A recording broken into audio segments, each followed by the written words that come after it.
শত শত ইরানি ড্রোন ছুটে চলেছে সরাসরি ইসরায়েলের দিকে। ভিডিও ছড়িয়ে পড়েছে সোশ্যাল মিডিয়ায়। ইসরায়েল ভেবেছিল তেহরানে বোমা ফেলে পার পাবে, কিন্তু নীরব ছিল না ইরান। প্রস্তুতি চলছিল গভীর ছায়ায়, আর আজ সেই ছায়া থেকে ছুটে এসেছে আগুনের ফসল। এই কি তবে যুদ্ধের শুরু, নাকি প্রতিশোধের ঘোষণা? ইরানের মাটিতে আগুন ছড়ানোর পর এবার পাল্টা হামলা হিসেবে এক বিশাল স্কেলে ইরান চালিয়েছে ড্রোন আক্রমণ।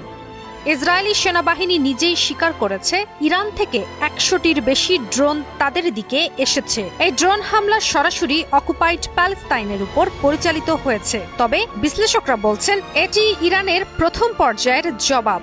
ইতিমধ্যে সামাজিক মাধ্যমে ছড়িয়ে পড়েছে বহু ভিডিও, যেখানে দেখা যাচ্ছে রাতের আকাশে শত শত ড্রোন পশ্চিম থেকে মধ্য ইসরায়েল অভিমুখে ছুটে চলছে।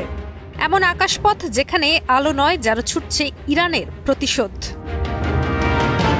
এ বিষয়ে ইরানের সেনাবাহিনী প্রধান major general Abdur Rahim Musavi জানান, তাদের শহীদ সহকর্মীরা যে পতাকা হাতে নিয়ে দাঁড়িয়েছিল তা মাটিতে পড়বে না। তিনি জানান, ইসরায়েল ইরানের একাধিক সামরিক ও বেসামরিক স্থানে আঘাত করেছে, আর এখন ইরানের হাতে রয়েছে প্রতিশোধের দায়িত্ব। তেহরান স্পষ্ট জানিয়েছে এই প্রতিক্রিয়া শুধু ইসরায়েলের জন্য নয়, যারা এই আক্রমণের সহযোগী তাদের জন্য। আর প্রতিটি শহীদের রক্তের জন্য রচিত হবে জবাবের নতুন অধ্যায়। ইরানের এই পাল্টা আঘাত এসেছে ইসরায়েলের ৫ দফার বোমা হামলার জবাবে।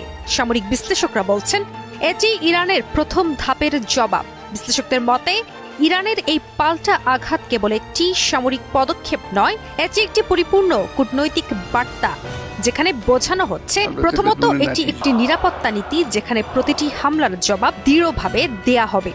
এটি মার্কিন যুক্তরাষ্ট্র ও ইসরায়েলের প্রতি সতর্ক বার্তা, যেখানে বোঝানো হচ্ছে সীমা অতিক্রম করলে যুদ্ধ হবে বহুমাত্রিক। টানা সপ্তমবারের মতো বেস্ট টিস্যু পেপার ব্র্যান্ড হিসেবে স্বীকৃতি পেয়েছে বসুন্ধরা টিস্যু।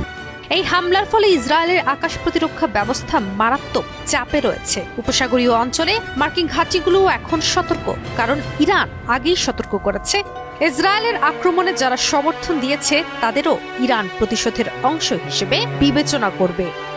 কাজী অহনা, নিউজ 24।